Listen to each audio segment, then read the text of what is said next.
Letters from Christopher, Chapter 9, The Weekend of the Murders. Shanann left for her trip to Arizona, and Christopher and the girls stayed home. That Saturday evening is when Christopher told Shanann he was going to a game with the guys, but in fact, he had a date with Nikki. He hired a babysitter, and the two of them went out.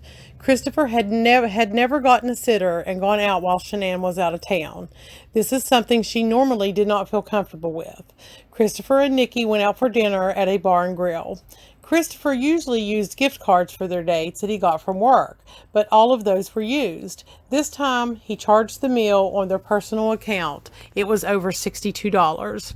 Saturday afternoon, one of Christopher's friends had tickets to a football game. He asked Christopher to go with him and have a guys' night out. Christopher did think about telling Nikki he could not get a babysitter and go to the game with his friend. This was chance number 2 that God gave him. As we know, he did not take that chance. He went out with Nikki instead. He, as usual, let Shanann know how much he had spent. It seems that Christopher wanted Shanann to just find out so he didn't have to tell her. To use their credit card and then tell Shanann was the closest he could get to telling her about Nikki. Immediately, when she saw the amount, she knew something was not right. That was way too much for one person's meal at a bar and grill. She knew Christopher would not have had more than 1 beer, 2 at the most. She looked up the menu online. Christopher had told her he had salmon and a beer. She shared with her girlfriends, and they agreed that was too much money for one person. The average time an affair usually lasts is 6 to 8 weeks. Christopher was well within that time frame. Had it been under normal circumstances, and had he been left alone by Nikki, even a little, he would have turned around. Guessing she probably would have forgiven and put their marriage back together had she been given the opportunity to do so. Nikki was worried that Shanann was back home, and Nikki had to dig her nails in a little deeper, and so she did. Why was killing on Christopher's mind? Is 6 weeks really worth giving up everything? Of course, that has happened that way, but usually no one is ready to give up family and the life they've built for a 6 weeks love affair. His family was everything he had ever wanted in his life, and he knew he loved them deeply. He could feel himself going back and forth in his head about killing them. No one knows how he feels, even Christopher, he says. Obviously, a scenario not thought through finally played out. Why did Christopher feel he could not leave Shanann and have a girlfriend? Perhaps in his mind it didn't follow the rules. It didn't make sense to him. But murder made more sense? He ruined his own life and everything he had ever wanted, and he threw it all away, literally. He knows that had he made a different decision, it could have changed everything.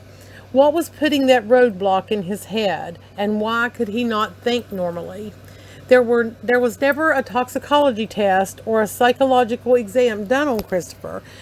The toxicology test wouldn't make sense because they did not arrest Christopher until a few days after the murders, but a psychological exam is usually done automatically. It would have made sense to have a complete workup done on him. Otherwise, who knows what was wrong with him? Christopher was told at the time by his attorneys that if he let them do an exam, anything he said could be held against him, and the courts would hear everything he said. Since he pled guilty, that should not have mattered to him, unless it had to do something with the future. But for some reason, that meant something to Christopher, and he did not want a psychological exam done. Now, if he wants a psychological workup done, it would be at his expense. He has no money, therefore would have to depend on his parents to pay for it. They would be willing to pay for one, but Christopher still says he does not want one. As to the reason why he wouldn't, one could only guess he's afraid of what he might hear. Is it worse to find out you are insane and realize you do not live in reality, or you are not insane but have the capability to murder your whole family? How does a society imprison people without knowing the difference? It says society has no patience or responsibility to the criminally insane. They are misfits of society who can basically be put away without any thought to why they are sick. We know a normal thinking person does not think about and plan to kill his family. Yet we know there are many times this has happened. Christopher Coleman's case from 2007 is almost parallel to this story. He murdered his wife and 2 sons. He was a bodyguard for Joyce Myers. He received 4 life sentences, and weirdly, he is in the same prison as Christopher Watts. Still another case in Shanann, Illinois, Christopher Vaughn murdered his wife and 3 children by shooting them in the face at close range with a shotgun. He talked later on how there was a real darkness and evil around him. Right after the murders, he had no remorse. When the police were questioning him later, he refused to even look at pictures of his family. They said there was such a darkness in him that it was scary. He would not put the names of his children with their pictures for the authorities. He would not even use his wife or children's names. He is also spending life in prison. What evil lurks ready to put this in someone's mind, and why are some people susceptible to it and others are not? Christopher has a hard time looking people in the eye when talking to them. So when asked him why, he says he has always been that way. His mother verified that by saying when he was a teenager, he asked her why he couldn't look people in the eyes when talking to them. She thought it was a sign of shyness. How much of it was a lack of confidence or social anxiety? Others will say when a person can't look you into the eye, it's because they are hiding something. Still today, he wants to follow all rules at the prison and not upset anyone. He is said to be a model prisoner. He won't ask for anything or complain about anything. Christopher says he never felt the emotion of anger until the morning of August 13th. That does not seem possible or normal. He went into a rage at the time of the murders and could not stop, but that was his first confession. In his own words today, he says that he was not in a rage that morning. He said Shanann made him angry, but when he killed her, he was not in a rage. As he explains the murders today, he wasn't in a rage until he got to the oil fields. If he had been planning the murders, then he did not suddenly go into a rage. That's how the DA put it, that he calculatedly planned the murders. Later in the book, you will read this in his own words. Is this a learned ability to kill a loved one, or is it genetics combined with the path taken as a younger person? How could the idea have even come to his mind to kill his family? All things start in the mind. However, it is insanity to have it come to your mind and entertain the thought. How is it the crime scene was so sloppy at the oil fields, especially for someone that planned the murders ahead of time? His family feels he pled guilty and was pushed through the system and put in prison as quickly as possible. The feeling that he was guilty, they say, looks like he was sentenced and just thrown away. Uncanny, because that's what he did to his family. Does society want to know what causes another human to do something like this? Maybe it can watch for signs to prevent it. We don't even know if there were signs. Christopher hid it well, as do most who plan something like this. Yet he has a family, mother, father, sister, aunts, and uncles that is left in the wake of what has happened. Maybe it would help Shanann's family to understand what disconnected that morning and caused an otherwise normal father, husband, son to do something so horrific. The Rusicks, who loved Christopher like he was their son and trusted him to care for their sweetest and most valuable treasures, would like to know why he would do something like he did. Christopher says he would like to have some of the questions answered himself. Christopher does not show much of any emotions. I'm not sure, as I've said, he is capable of real emotions. He is called by many a narcissist. The definition of a narcissist is a person who has an excessive interest in or admiration of themselves. There is a spectrum of narcissism, but Christopher does not fit the common narcissist. However, there is a narcissistic rage. Narcissistic rage is a reaction to narcissistic injury. Narcissistic injury is a perceived threat to a narcissistic self-esteem or self-worth. Narcissistic injury is a cause of distress and can lead to dysregulation of behaviors as a narcissistic rage. The injury is usually caused by one of three things: challenged confidence, injured self-esteem, or a false sense of self. The fact that Christopher was usually so quiet may mean he has the fortitude of both forms of expression, silence and rage. He did think of others besides himself. By the praises of so many people, he was a loving father, husband, son-in-law, and friend. Christopher cared for his little girls' daily needs.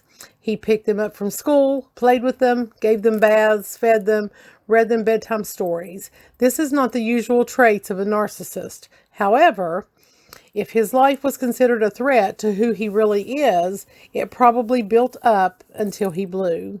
A simmering pot ready to explode, and explode he did. Chapter 10, The Night Before. On Saturday night, August 11th, Shanann had less than 36 hours to live. Did she start to feel her life was almost over?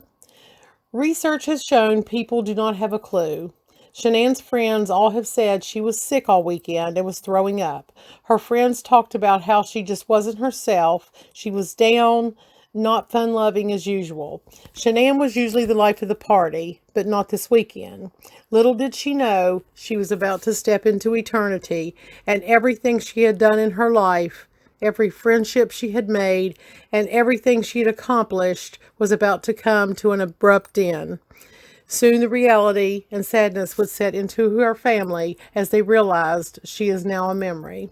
As we could look around her house and see her things, her closet of clothes and shoes, her furniture, even her pantry, and all of this once belonged to a vibrant young woman who thought she had the world in front of her. Someone who planned on living, not dying. Shanann seemed to have touched the lives of so many people. She struggled with her own health issues but kept going. Now she was gone, and all that's left are memories, good and bad, but the one true thing that remains is the insatiable sadness. What she thought was a perfect life at one time, and the thoughts she shared about Christopher being the perfect husband, were about to all be taken away by that perfect husband. He was someone that the family loved, adored, and trusted. Sunday, August 12th, 2018. A good day by all accounts. Shanann was in Phoenix, Arizona at a Thrive Weekend convention. Christopher was with Bella and Cece, who for the last couple of weeks had steadily gotten on his nerves. He didn't remember any other time the girls were bothering him so much. He would have rather been with Nikki, and she was all he could think about, causing him to feel the girls were rubbing his last nerve. One thing he can't explain is how he felt so pulled towards her when he wasn't with her. The birthday party was nice, but he really couldn't concentrate on anything that was going on around him. He was in a fog, yet it was helping to pass the time, and it kept the girls occupied. Shanann forgot to tell him there would be water balloons, and the kids would be playing with water, so he didn't bring their swimsuits and towels. They had a lot of fun anyway. They laughed and squealed along with the other kids. This was the last party and the last playing in water they would ever have. While they were playing with water balloons and squealing in fun, he watched them, but it didn't even register with him. He planned to kill them the next morning. He said he really didn't want to, but he knew he would. The plan to annihilate his family and dispose of them was not a well thought out plan, one that would include hiding evidence. Christopher did not even try to hide all the evidence. When asked about that, he said he did not know what he was doing. Nothing made sense. It didn't help things that day that Nikki kept texting him, telling him she wanted him and she wanted to see him. It kept his mind active with thoughts of killing his family and clearing the slate and starting over. How could he think he could do something like this and just get away with it and start over like his family never existed? This part of his thinking was all an illusion. We can see how all of this does not make sense. Christopher has an IQ of 140. The Binet-Simon scale of intelligence says a genius or almost a genius is 140 or over. Possibly his genius brain did not afford him common sense. After they came home from the party, he grilled some chicken breasts, even packed his lunch for the next day, and cleaned the kitchen. He bathed the girls, read them bedtime stories, and put them down for the night. He spent the next hour and a half or so talking on the phone with Nikki. According to Christopher, they had phone sex. The police records show this call lasted for 111 minutes. She had a hold of me, pulling me into her. I couldn't escape. She was like a drug that you get hooked on, and I couldn't get enough. He didn't want to stay with Shanann and the girls another day. Nikki was all I could think about. Christopher was that close to Nikki, and yet the night before the murders, when he clearly was planning on killing his family the next morning, he didn't say anything to her about it. Had he planned on what he was going to do or what he was going to say to her to make sense of what happened to his family? When he tucked his little girls into bed that night, he said he knew it would be the last time he would tuck them in. Again, he said he didn't want it to be, but he knew it would be. Wouldn't a person know he can't create a life with someone and then after a while decide he is bored and just throw them away? The pain and destruction of divorce is awful. None of that, though, is as destructive as killing the entire family. There has to be something evil that could cause a man to disregard his family to this degree. As those babies went to sleep that night, hopefully their minds didn't feel any differently than any other night. Usually once they went to bed, they stayed in their beds and went to sleep. They had an early nap that day and a busy day afterwards. They should have fallen asleep quickly. However, Bella kept getting out of bed wanting to know when her mommy was coming home. To snuff out the innocent lives of two little girls makes no sense at all. Two little girls that loved and trusted their daddy to protect them from harm, who was the very one who snuffed out their lives. In talking to Christopher now, he would be the first to tell you how senseless and unjust it is. Christopher will say today, if a friend had been there to tell him he needed to come to his senses and wake up and stop this affair and put his life back together, he would probably have listened to them. Of course, no one knew about his affair, and no one knew to what extent he was living a double life. On the morning of August 13th, Christopher checked out of his mind and allowed the thoughts he had been entertaining to become a reality. What was inside of him seemed to have taken over. The monster that had been growing, needing to satisfy its craving for a human soul, several human souls. Now it was too late, and the most unbelievable and dark act was about to play out on 2825 Saratoga Trail in the beautiful little town of Frederick, Colorado. Shanann texted him that her plane was delayed. It would be very late before she would be home. This was disappointing to Christopher since he wanted to talk to her about everything and felt he had his nerve up. He had played it over and over in his mind.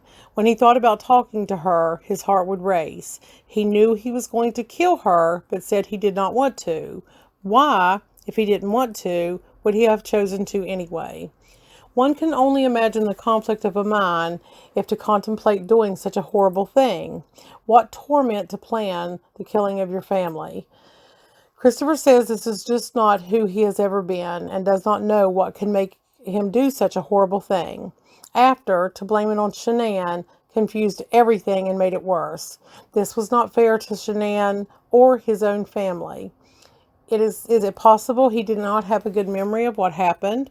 Not at first anyway. Most likely the trauma could have caused the memory loss. He says after he killed Shanann, he trembled all the way to the oil site. As we seen on the neighbor's video camera, he looked scared and guilty. It seemed as though he knew that camera was pointing at him. Research shows that physical and emotional trauma can directly affect a person's memory, a condition causing temporary memory loss to help a person cope with a traumatic event. If the brain registers an overwhelming trauma, then it can essentially block that memory in a process called disassociation or detachment from reality. It is similar to being lost in the middle of a good book, daydreaming at work, or playing a video game. Then it's experiencing a common form of mild disassociation. However, over time, severe trauma can change the brain. The area that controls memory becomes smaller. The night before the murders, Christopher knew the next morning was going to be the day he would rid his life of his family. He thought it would free him to be with Nikki. Shanann was leaving the Arizona airport her group of Thrive friends for the last time. There would be an empty place at the Thrive conventions from now on. The empty seat would be missed, as many of them were the downline to Shanann. In the months ahead, it would be her father and brother that would stand on stage at the Thrive convention and accept the award that would have been hers, that she had worked tirelessly for. The business she had built with the friends she had made would be gone in an instant, in about 6 hours from the time she left Arizona.